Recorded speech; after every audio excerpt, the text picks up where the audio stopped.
Voltamos.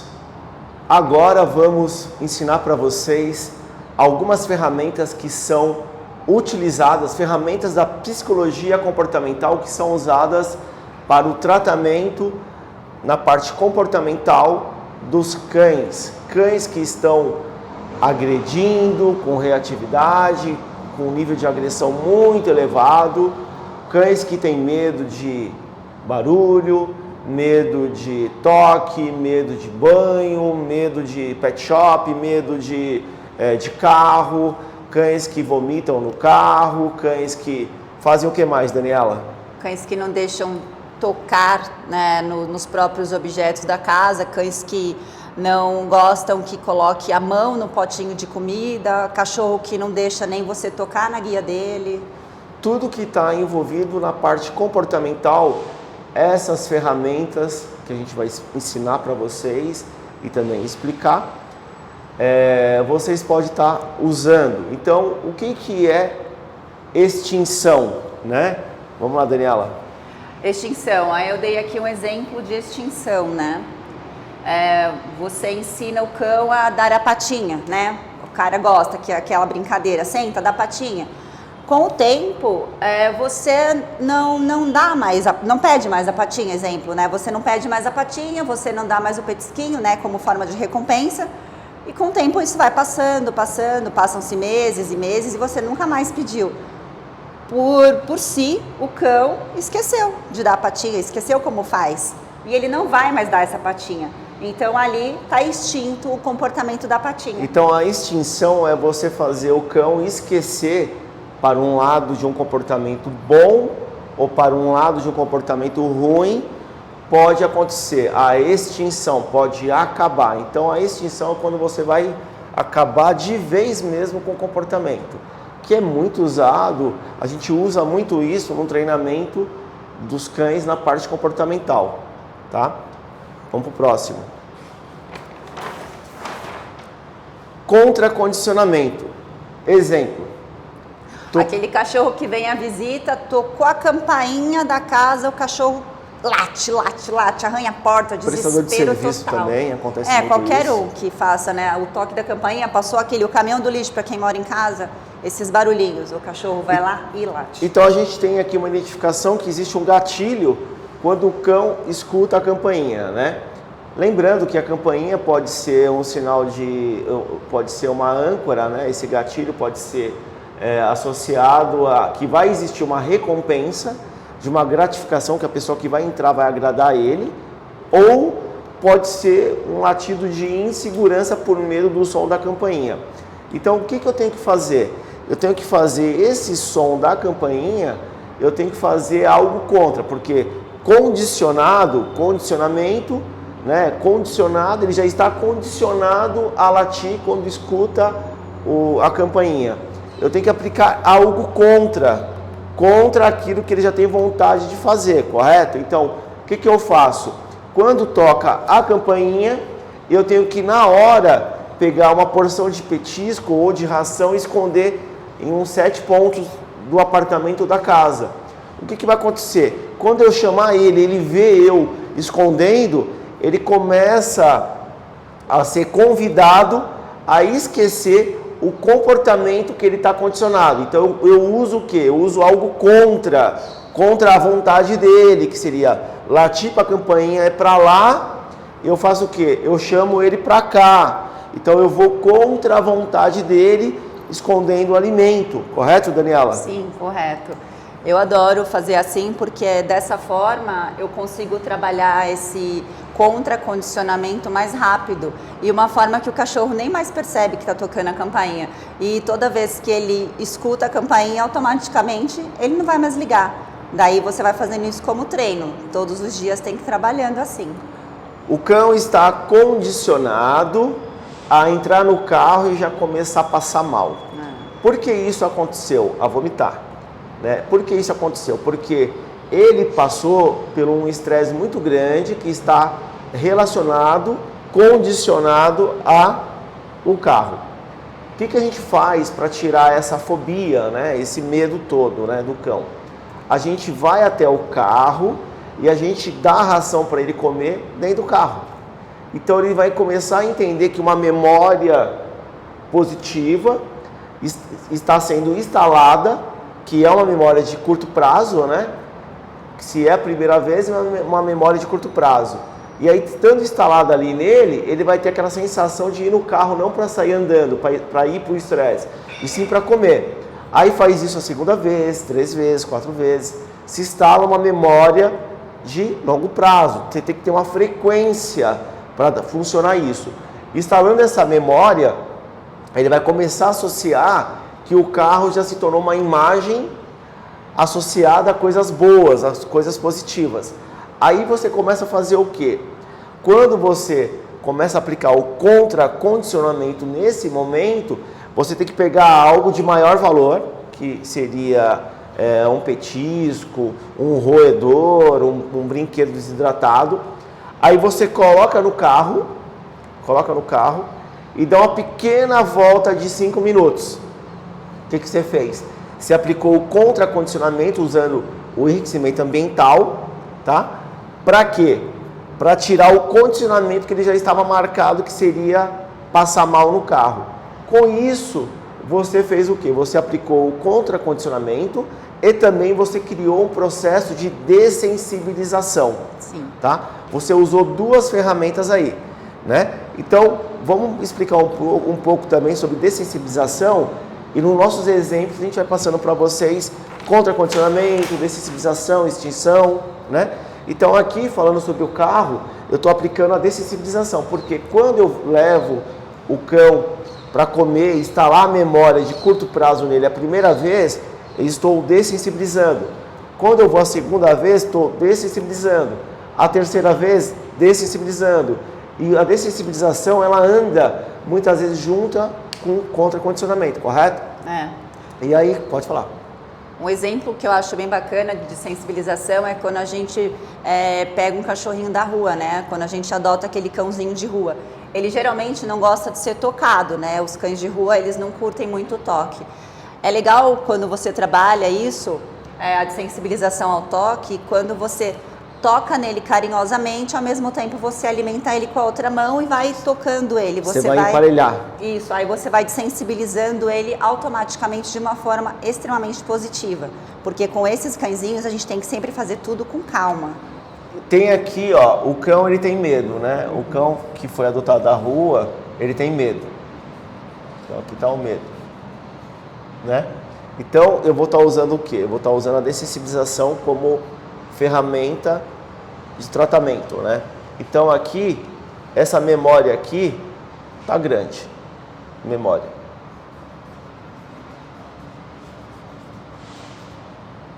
Qual que é o meu objetivo usando a dessensibilização? Aqui, ó, desse lado, medo, desse lado aqui, aqui tá a extinção, que é meu objetivo. A extinção, que é o meu objetivo, acabar com esse medo dele. Então, o que eu tenho que fazer aqui com o reforço positivo? Eu tenho que instalar a primeira memória. Através da memória sensorial, se instala a memória de curto prazo. Curto prazo é que você fez 1, 2 vezes, muito pouco. Aí você vai e coloca uma memória maior na segunda vez, que é o que a Daniela está falando, o reforço positivo. E aqui você vai lá, coloca uma memória maior ainda, e essa memória aqui do medo, ela vai diminuindo. Aí vai diminuindo, vai diminuindo, vai diminuindo, vai diminuindo, vai diminuindo. A memória é a experiência também, né, que você está dando. Vai diminuindo até ficar desse tamanho. E a memória positiva que a Daniela está falando, ela fica de que forma?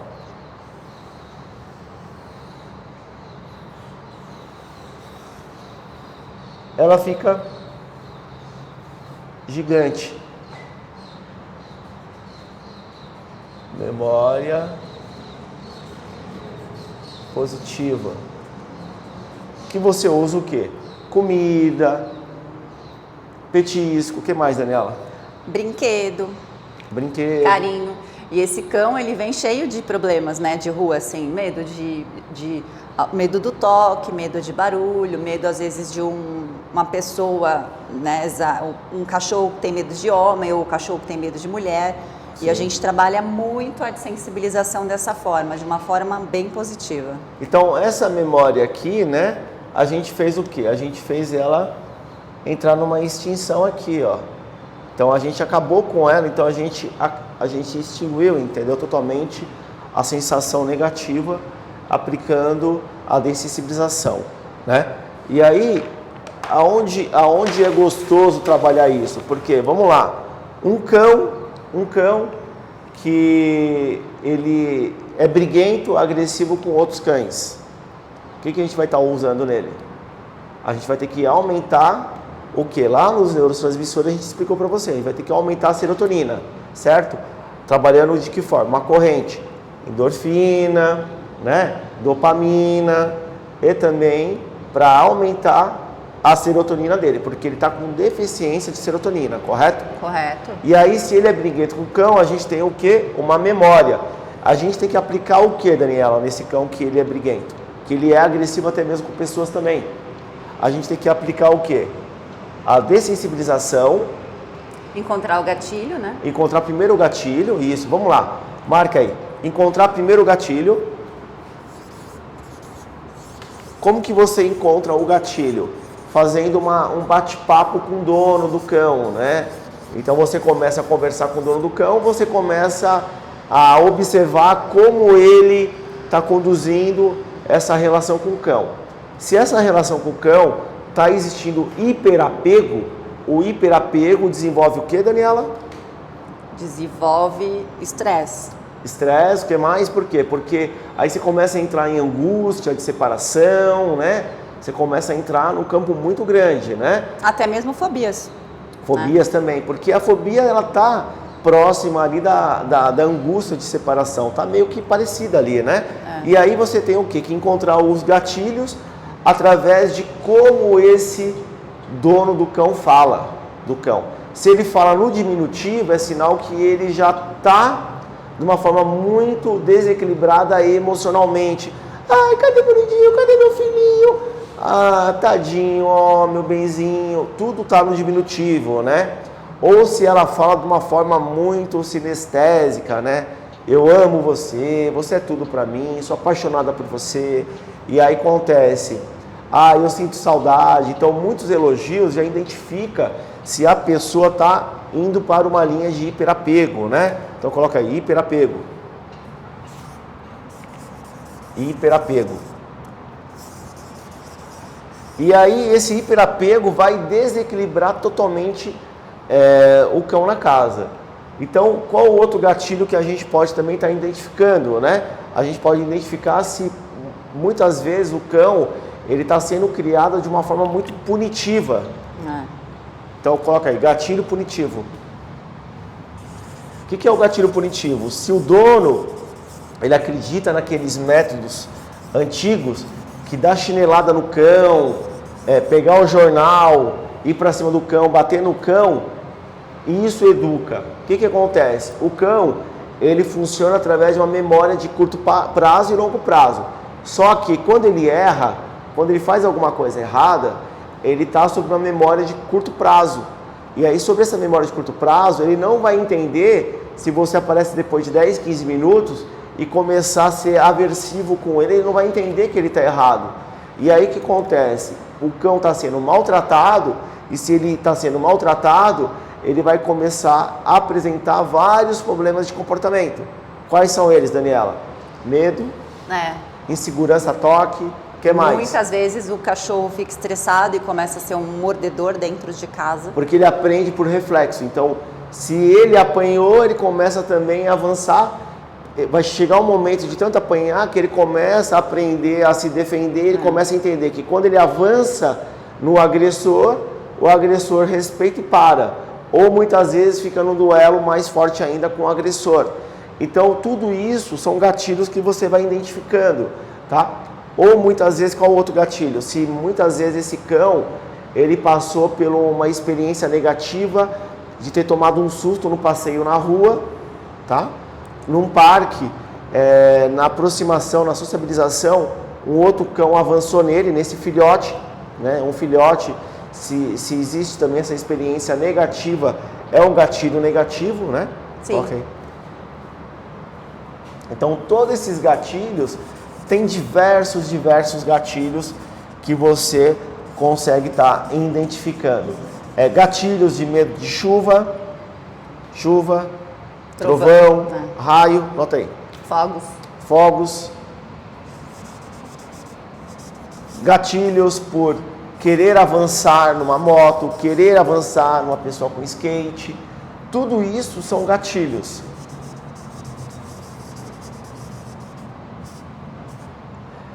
Tudo isso são gatilhos que você trabalha nesse formato. Você vai ter que fazer o quê?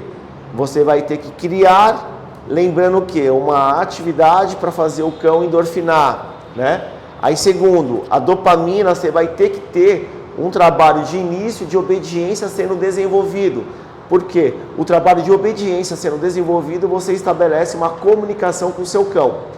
Não tendo um trabalho muito bem feito, com uma obediência como base, para você trabalhar essa outra parte comportamental, você consegue, mas é muito mais difícil e muito mais trabalhosa. Então, o segredo para você estar trabalhando com as ferramentas comportamental é você ter já construído uma obediência muito bem feita no seu cão. Importante. Correto?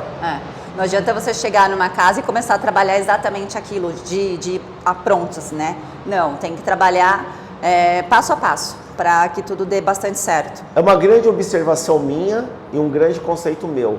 Quando a pessoa me liga, se ela tem um cão que está agredindo pessoas, né, que está com problemas de reatividade, eu não faço esse modelo esse enlatado que é vendido na televisão, tá? Eu não faço chama o comportamentalista que ele vai lá, que ele resolve, chama o Glau que ele vai lá e resolve, a pessoa me procura querendo em um mês que eu resolvo. Não resolvo. O meu trabalho mínimo é 6 meses, então eu primeiro crio uma estrutura de obediência, eu crio essa transferência muito bem feita para os proprietários e também para os funcionários.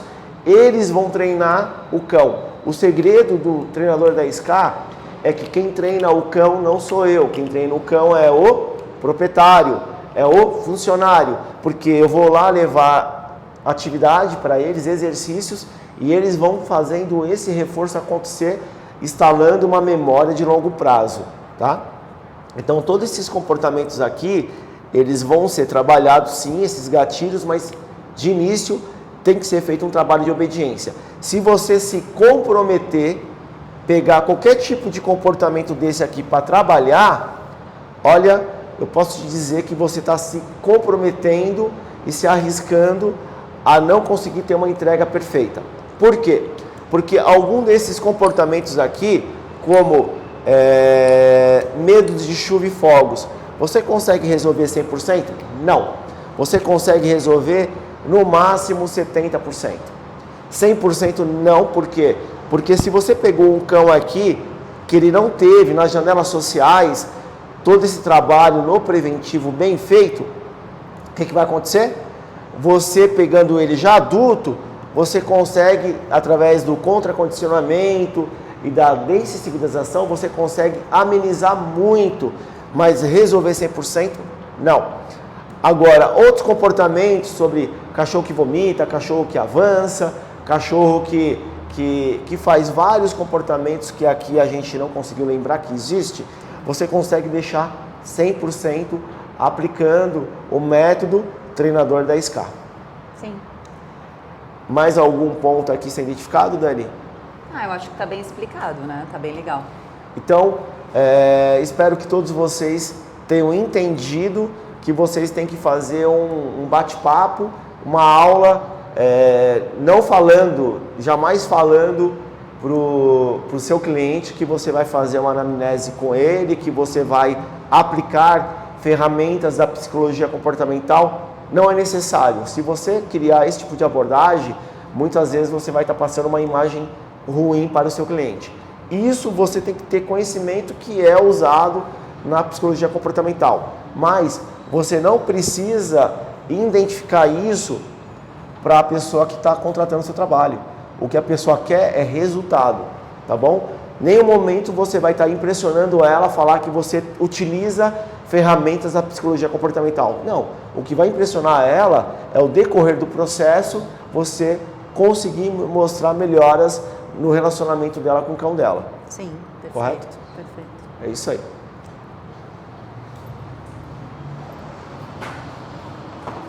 Muito